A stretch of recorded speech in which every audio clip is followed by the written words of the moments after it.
Então, pessoal, como eu disse antes, a escola, ela deixou de ser, né, então, o único espaço de ensino e começam a emergir novos ambientes, inclusive no âmbito hospitalar. Nós vamos falar então agora da pedagogia hospitalar e um pouco da trajetória, né, da trajetória deste ramo. A pedagogia em si, pessoal, ela passou, né, por muitas transformações e vem ainda passando.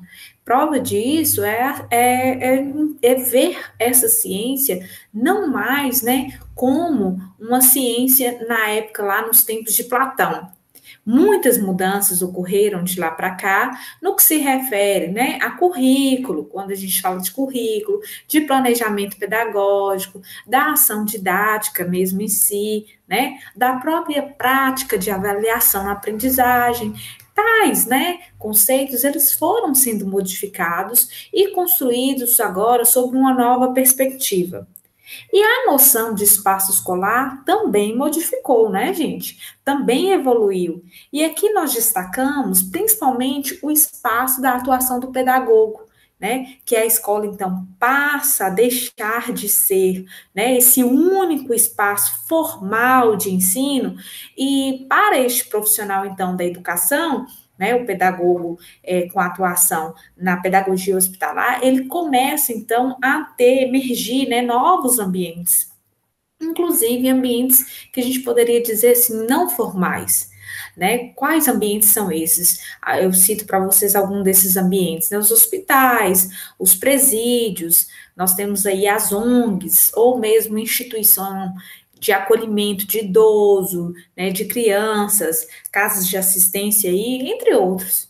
Bom, então, é necessário entender um pouco, né, dessa trajetória, desse campo de atuação aí, para a gente falar com certeza, assim, qual o âmbito, qual o ambiente, né, de atuação do pedagogo hospitalar.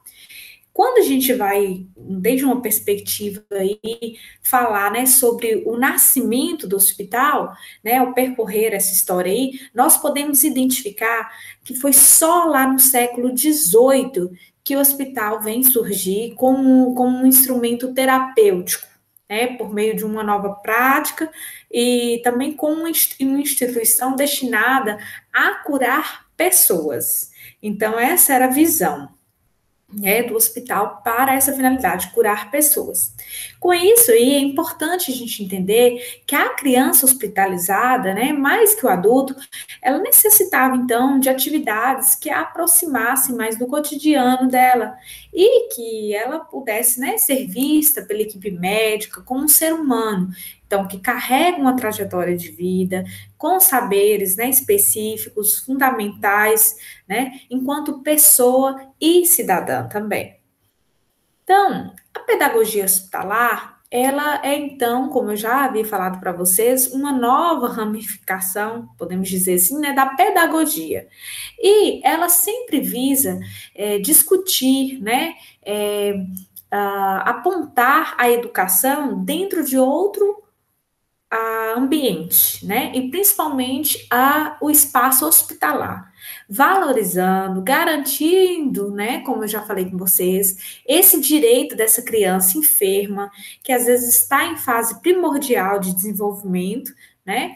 E que, portanto, ela vai precisar de um atendimento acolhedor, que transpareça a sensibilidade da equipe médica, né, do hospital, minimizando o quê? A dor dessa criança, seu sofrimento, assim como de sua família.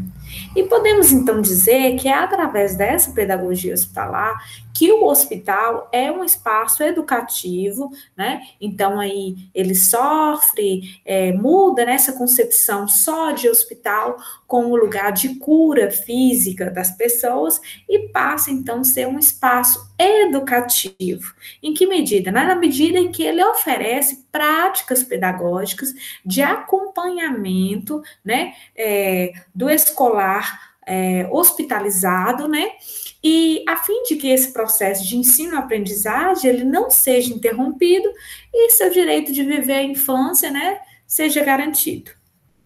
Então, pessoal, resumindo, posso dizer que a pedagogia hospitalar, ela vai se efetivar mesmo como um direito, né?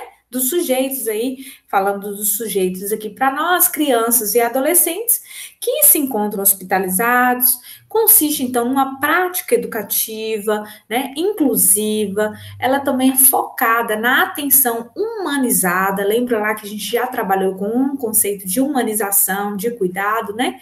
E no cuidado, então, essencial àqueles, né, que acometidos por uma patologia aguda ou crônica, eles precisam se afastar do convívio da família, da escola, né, os convívios sociais e também de instituições formais, a escola, né, onde já possuíam uma rotina para então serem submetidos a tratamento e hospitalização por tempo, né, ou determinado ou mesmo indeterminado.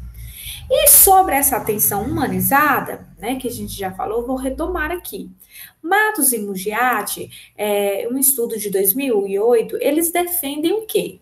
Que essa humanização, ela deve partir de um trabalho desenvolvido, né, de forma multi-intertransdisciplinar, né, em que todos que compõem o hospital, o espaço hospitalar, né, que estejam ali, equipe médica, família, eles estejam integrados, né, mutuamente, de modo tão conectado, né, que não haja limite e que grandes desafios para essa criança sejam lhe resolvidos, né?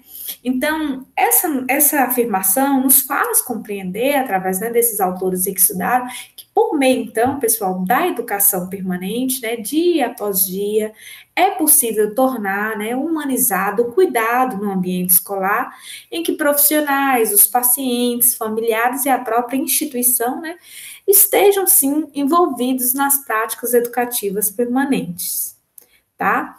Assim, a educação, além dela transmitir, né, e construir o saber sistematizado, ela assume ainda um sentido terapêutico ao despertar no educando, né, que está hospitalizado, uma nova consciência que transcende aí o eu individual para o eu transpessoal, né? Isso segundo Matos e Mugiati, tá, gente?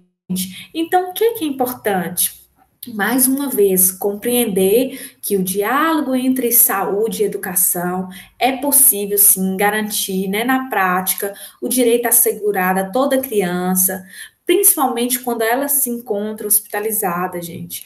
É preciso que a gente, então, comece a visualizar a educação no âmbito da saúde, pois ela, né, nos acompanha desde o nascimento até a morte.